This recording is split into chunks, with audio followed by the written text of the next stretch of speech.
Mesdames et messieurs, bonjour ou bonsoir, dépendant de là où vous êtes. Je m'appelle Anifa Kalai et je suis l'une des cofondatrices de Congolese Women Network, le réseau des femmes congolaises. Au nom du réseau, je vous souhaite la bienvenue à cette rencontre organisée dans le cadre de la 3e édition du mois de la République démocratique du Congo au Canada, une initiative du réseau des femmes congolaises. Le mois de la République démocratique du Congo au Canada a une triple mission: celle de contribuer au rayonnement de la RDC au Canada, renforcer la solidarité au sein de la communauté congolaise au Canada et faciliter l'intégration des membres de cette communauté au Canada. Cette semaine, nous avons voulu mettre de l'avant les membres de la diaspora congolaise au Canada qui évoluent dans le domaine de la culture et des sports. Et dans ce cadre, j'ai le plaisir aujourd'hui de recevoir Madame Myrthe Ekouba, qui est la fondatrice et directrice du groupe Kento, qui se focalise sur plusieurs aspects en lien avec la culture, mais Madame Ekouba va pouvoir nous en dire plus. Bienvenue Madame Ekouba et merci d'avoir accepté de nous parler aujourd'hui. Donc, alors sans plus tarder, je vais commencer par vous poser ma première question. D'abord, pourquoi avez-vous choisi de donner le nom de Kento à votre groupe? Alors, bonjour à toutes et à tous. Bonjour à ceux qui s'éjoignent à nous pour cette belle entrevue. Je suis Myrthe Ekouba, comme Madame Annie vient de le dire. Pourquoi avoir choisi le nom de Kento? D'abord, c'est un nom de chez moi. À la base, quand j'avais conçu ces concepts Kento, c'était pour lancer un magazine de la femme qui ose. Kento en Kikongo, qui veut dire femme. J'ai ajouté un autre O à la fin pour insister, la femme qui ose, pour mettre un accent sur l'apport de la femme comme muse, son apport au-delà du fait que l'on nous attribue la maternité. La femme, elle est plus que ça. Alors, c'est pour ça que je donnais les noms de Kento d'abord pour éveiller mon origine, pour ainsi donner un sens particulier à ce que je fais, porter vraiment un nom qui est enraciné en moi et surtout que Kento a toujours été célébré de manière particulière au travers de nos chansons. Et voilà, c'était vraiment communier entre mes racines et mes sources à l'extérieur de mon pays. Je comprends. Moi, je connaissais Kento, mais je me demandais pourquoi il y avait un deuxième O. Donc maintenant, c'est très clair. Kento, c'est la femme qui ose. En fait, c'est ça que ça veut dire. C'est très intéressant. Maintenant, en fait, vous venez déjà un tout petit peu d'expliquer ce que c'était que Kento. Vous avez dit qu'initialement, quand vous avez commencé avec ce concept, c'était avec l'idée de développer un magazine qui célèbre la femme qui ose. Mais vous avez dit au début. Donc, ça veut dire que cette idée-là a évolué. Alors, j'aimerais bien savoir si vous pouviez nous expliquer un peu où est-ce qu'on en est maintenant avec Kento. Qu'est-ce que c'est? Comment est-ce que vous décrivez Kento aujourd'hui? Voilà. En tout cas, quand je dis que ça a évolué, parce que l'idée, quand j'ai eu à créer Kento, j'étais en France. Donc, quand je voulais créer un magazine vraiment qui met en avant la femme noire, la femme de la diaspora, à l'extérieur de la RDC, encore la femme noire de manière générale. Et quand je suis arrivée au Canada, j'ai décidé d'élargir un peu plus le champ. Je commençais par observer dans mon environnement sur le plan culturel, parce qu'à la base, je suis journaliste, je suis culturelle aussi. J'ai été mannequin, j'étais toujours proche très proche de la mode, et j'ai été dans l'événementiel. Je me disais, ici, quand je suis arrivée au Canada, on disait, tiens, tu vas au Canada, là-bas, c'est vraiment comme, pour ne pas dire, la mode, elle est nulle, donc tu ne vas pas te retrouver. Et si tu fais déjà de festivals, tout ça, tu organises des choses, ce serait bien que tu restes ici en France. Moi, j'étais tellement convaincue de venir au Canada. J'ai dit, je décide de reprendre à zéro. Et même quand je suis arrivée au Canada, on m'a dit, tiens, Ottawa, ça ne sera pas bon pour toi, c'est mieux Montréal, parce que là-bas, ça bouge, c'est chaud, tout ça. Je signale que j'ai 2 ans au Canada. J'ai dit, moi, je veux rester à Ottawa. D'abord, je vais juste m'implanter là où vous dites que c'est vraiment, c'est difficile de merger. Moi, j'ai décidé de faire mes pas ici.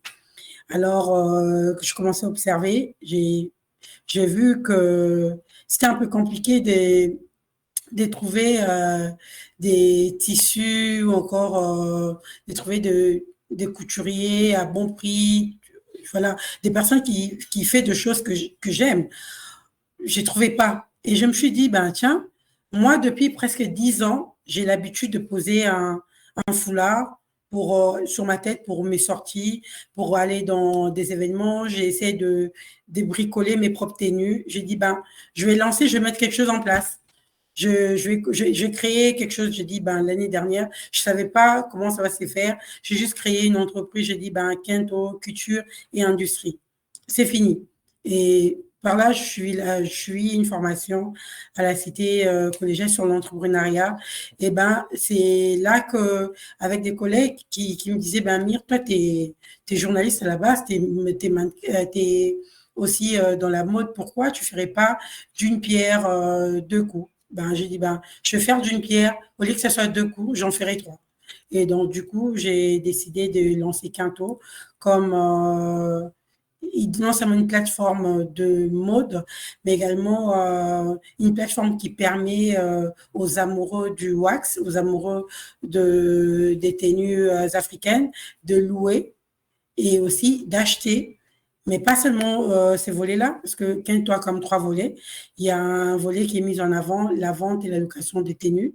Il y a un autre volet qui est vraiment 100% événementiel, donc l'organisation de défilés, de conférences sur la couture et nos tissus, et aussi à la fin un magazine que je vais lancer en septembre qui est 100% couture et business qui met vraiment en avant la mode diaspora ou encore la mode congolaise ici au Canada. Voilà. Je comprends bien donc qu'il y a maintenant trois volets, alors qu'initialement vous pensiez en avoir qu'un. Maintenant, vous en avez trois. Il y a le volet magazine, le volet événementiel et le volet location de vêtements. Je suis un peu curieuse par rapport à la location de vêtements. Est-ce que vous pouvez nous en parler un tout petit peu plus? En quoi cela consiste? Que faites-vous dans ce Voilà, qu'est-ce que je fais? Je disais, vous savez, ici au Canada, ben, parfois, dans la plupart des cas, certaines personnes préfèrent faire coudre leur tenue au pays ou parfois, voilà, acheter une tenue peut-être pour mettre qu'à un événement spécial, peut-être lors d'un mariage coutumier ou d'un événement où on vous demande d'être vraiment à l'africain. Et les timings, en fait, c'est parfois compliqué. Commander une tenue au pays, ramener la distance est vraiment compliqué.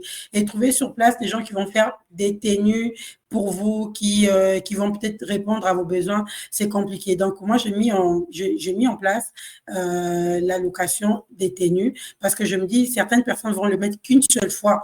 Donc, alors dépenser peut-être des sommes colossales pour une tenue qu'on va mettre qu'une seule fois. Donc, la personne peut louer chez moi et le rendre. Et les locations, c'est vraiment, ça commence à partir de 25 $.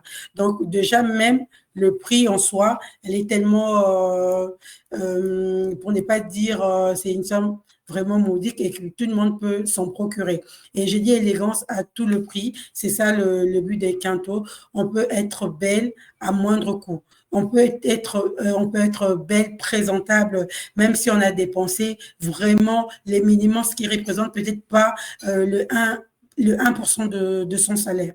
Donc, c'est ça vraiment le but à la base de Quinto, faire louer, voir les gens s'habiller élégamment, voir les gens prendre des tenues qui sont en mesure de porter du prêt-à-porter à moindre coût et aussi se rendre belles partout dans leurs événements. Voilà. C'est un concept en tout cas très, très intéressant, mais dont la question, déjà, moi, je suis très intéressée. Donc, j'aimerais poser ma question suivante, c'est de savoir, mais si une personne est intéressée à louer vos tenues, comment est-ce qu'elle fait? Où est-ce qu'on peut, est-ce que vous avez, où est-ce qu'on, comment fait-on? Bah, actuellement, c'est vrai, le site est en pleine construction, www.quintogroup.com quintogroup.ca. Elle est en pleine construction, mais dans le réseau social, là, on peut me joindre à partir de mon Instagram. Il y a un Quinto, hein, et sur Facebook, Quinto Muse, comme aussi sur TikTok, dans le réseau social. Là, on peut me contacter. J'ai fait également beaucoup de pubs sur ma page WhatsApp. C'est WhatsApp, c'est vraiment 100% pour la publicité des quintos. Donc, on peut se procurer des tenues à louer, mais c'est pas, si on réussit à trouver les tenues le même jour, tant mieux, mais je recommande toujours aux gens de faire la programmation 48 heures pour peut-être ajuster certaines tenues ou choisir vraiment ce qui est disponible. Voilà. Mhm. En tout cas, c'est un concept qui est très intéressant. Maintenant, je voudrais en savoir un tout petit peu plus sur le deuxième volet, le volet événementiel. Et à un moment, vous avez dit que initialement, bon, avant de venir au Canada, vous étiez en France et vous étiez apparemment déjà dans ce domaine, dans ce domaine-là. Est-ce vous pourriez nous en dire un tout petit peu plus pour le volet événementiel? Qu'est-ce que vous avez Voilà. déjà organisé dans le passé, que ce soit ici ou au Canada ou ailleurs, et quels sont vos plans pour Voilà. le futur? Déjà, depuis le pays, je suis dans l'événementiel. C'est vrai, je suis journaliste à la base, mais mon côté communication, donc j'ai participé à plusieurs festivals au pays en construction et j'avais comme aussi un festival à moi, mais qui était dédié aux enfants, que j'appelais Festival Mwana Mondjoto, qui était là pour la mise en lumière des enfants et des enfants de toutes les couches en fait, même des enfants avec à mobilité réduite qu'on appelle généralement les enfants handicapés, parce que j'ai toujours cru au talent ou à l'étoile de chaque enfant. Donc, c'était des événements que j'organisais régulièrement dans le cadre de ma fondation, parce que j'ai une fondation en RDC. Et après ces événements-là, je me suis rendue en France. J'ai beaucoup travaillé aussi dans l'événementiel et j'étais dans le Off de Cannes, lors du festival de Cannes. Et il y a les Off de Cannes où j'étais dans l'événementiel, j'étais attachée de presse. Et c'est moi également qui étais ambassadrice, qui coordonnait les volets défilés de mode de créateurs ou créatrices qui venaient de l'Afrique. Donc voilà, j'ai ramené ces mêmes concepts ici. Et donc, du coup, cette fois-ci, pour organiser mes propres défilés. D'ailleurs, le premier gala de Quinte aura lieu en octobre 2025. Donc, la date n'est pas encore confirmée, n'est pas encore confirmée, mais déjà, on a le lieu. Donc, ce défilé aura lieu à la Cité collégiale. Donc, ce sera le premier gala Quinto qui met en avant les créateurs africains. Parce qu'il faut également dire, cette plateforme a pour but de mettre en avant le créateur africain qui sont ici au Canada. Donc, au lieu que les gens aillent plus loin ou se posent des questions, est-ce que je peux trouver un styliste nigérien? Est-ce qu'il faut que je me rende au Nigeria pour faire de belles tenues? Je vous dis, ben tiens, il y a possibilité de l'avoir ici. C'est également un moment de réseautage entre créateurs et consommateurs amoureux de tissus africains ou de wax ou autres tissus, parce qu'il n'y a pas que le wax dans les tissus africains. Voilà. Très intéressant. Encore, on a hâte au gala. On pourra certainement essayer d'y participer une fois qu'on aura les dates. Maintenant, il y a le troisième volet, le volet magazine. Dans le volet magazine, moi, ma question, c'est quelle thématique vous souhaitez exactement mettre de l'avant? Parce que vous avez dit que le volet serait vraiment culturel. Pour le moment, je sais que le magazine n'est pas encore lancé, mais c'est quoi? Je comprends que c'est vraiment votre d'un point de vue professionnel, vous êtes journaliste et donc vous connaissez très bien ce monde-là. C'est quoi l'idée derrière? En fait, l'idée derrière le magazine, comme je le disais, c'est mettre en lumière. Mettre en lumière la culture congolaise en particulier et puis la culture africaine en général et trouver en fait de pont entre ceux qui font le business dans la culture et que ce soit les EBL ou les organisations à but lucratif ou non lucratif. Donc, le but, c'est vraiment de mettre en lumière dans le secteur culturel pour dire, ben tiens, vous pouvez également trouver telle personne, produire le portrait de chaque des personnes qui se distinguent ici au Canada par leur faire et également mettre des références pour différentes personnes qui veulent peut-être contacter, si on veut contacter par exemple Women Connect, ben, on dit ben tiens voilà, j'ai vu dans le magazine de Quinto Connect, il y avait, on parle également de Women Connect, c'est quoi ces femmes, qu'est-ce qu'elles font, voilà, voilà. En fait, c'est vraiment mettre en lumière avec des détails très précis. Ça peut aller, la culture de manière générale, ça va de l'art à la gastronomie, ça va de business dans le secteur culturel. C'est vraiment mettre en lumière ce que nos sociétés à nous savons faire. Donc, le magazine sera en papier et aussi en ligne. Donc, je compte faire le lancement parce que vu que les magazines en papier aura le magazine en ligne, on va me rendre le magazine que à partir du mois de décembre. Donc, en ligne, le premier numéro aura lieu en septembre. Donc, je vais résumer toutes les activités de ce qu'ils ont fait depuis le mois de janvier 2025 jusqu'en août 2025 et ce sera publié en septembre 2025. Voilà. Merci beaucoup. Encore une fois, un beau projet qu'on a hâte de voir et qui arrivera très bientôt. Maintenant, quand vous regardez… La particularité aussi, je vais dire, Madame Annie, c'est en français. Parce que nous sommes à Ottawa, nous sommes à Ottawa, beaucoup de gens veulent également se connecter à la francophonie. Ben moi, je me dis, je suis francophone, donc je vais mettre un accent pour d'abord me faciliter moi-même la tâche. Je vais mettre en lumière les personnes francophones, le culturel francophone, donc le mettre en avant, le mettre en lumière. Donc le magazine sera francophone et accessible à tous ceux qui aiment le français et à tout le culturel qui peuvent s'identifier par rapport à la culture et aussi à la langue française. Voilà.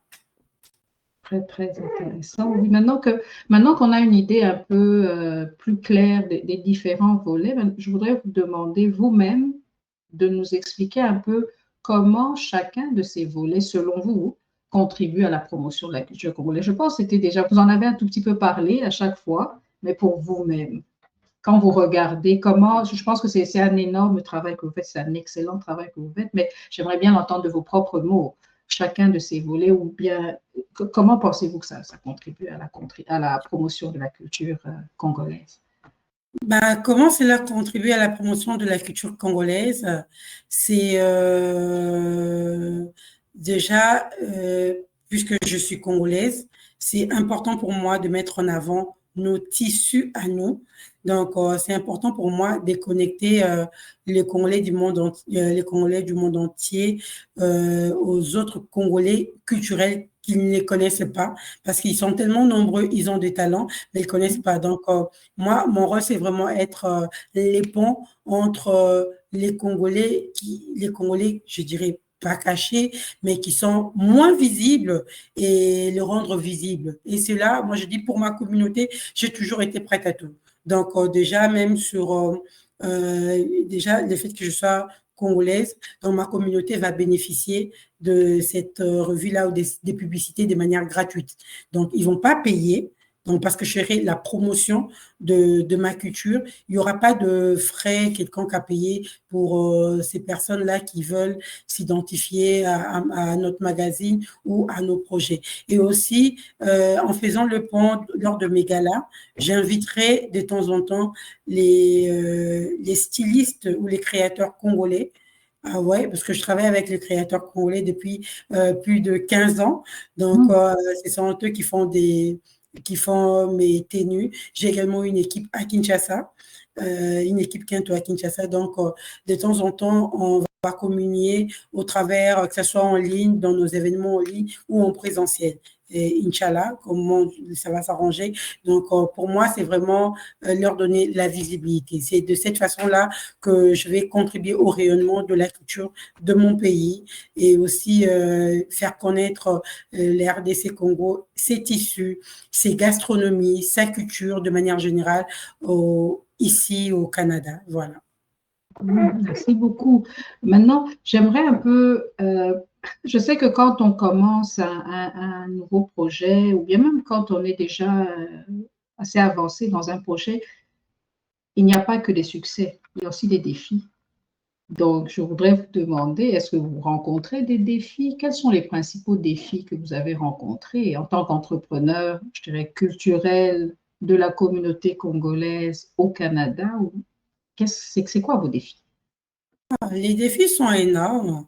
D'abord, dans un environnement, où les cultures sont mélangées, il faut être très connu. Donc, j'ai commencé, moi, par exemple, à faire du bénévolat. Donc, je faisais dans, je dirais, pour ne pas dire dans toute la communauté, donc s'il y a possibilité de faire les bénévolats, je me joins et je pars de mon projet. Donc, voilà, j'ai commencé comme ça, j'ai rencontré beaucoup de défis.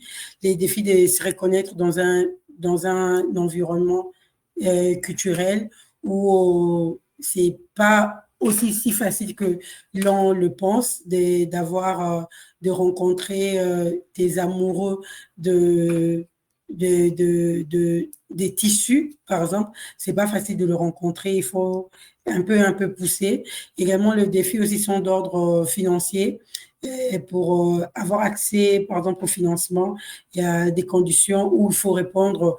Quand c'est pas le cas, c'est un peu très compliqué. Mais la diffusion aussi, l'accès aux espaces, c'est pas si facile qu'on les pense. Il faut faire ses preuves, il faut avoir été référé. Donc, moi, je fais généralement des défilés de mode de manière vraiment gratuite quand des partenaires me proposent, mais écoute, est-ce que tu peux organiser un défilé pour nous? Donc, je m'occupe et de mannequins, je paye leur transport, je paye la maquilleuse, je paye parce que je vais juste présenter ma chose à moi. Donc, pour moi, je dis, c'est le prix à payer. Mais en fait, dans tout ça, dans chaque obstacle, pour moi, c'est un levier de créativité et d'innovation.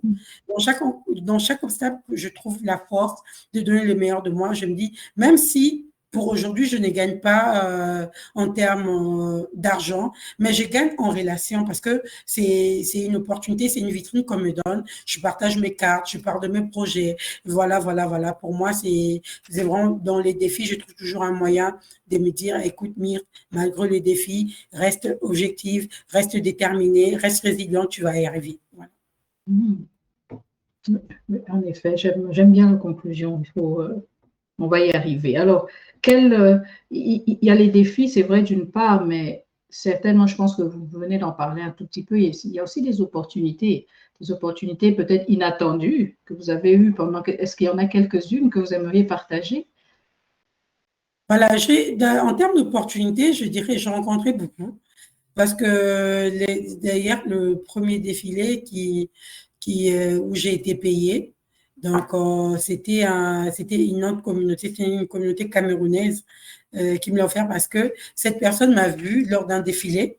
Donc, et il m'a proposé au travers d'une autre personne, mais tiens, comment on peut faire pour avoir telle personne?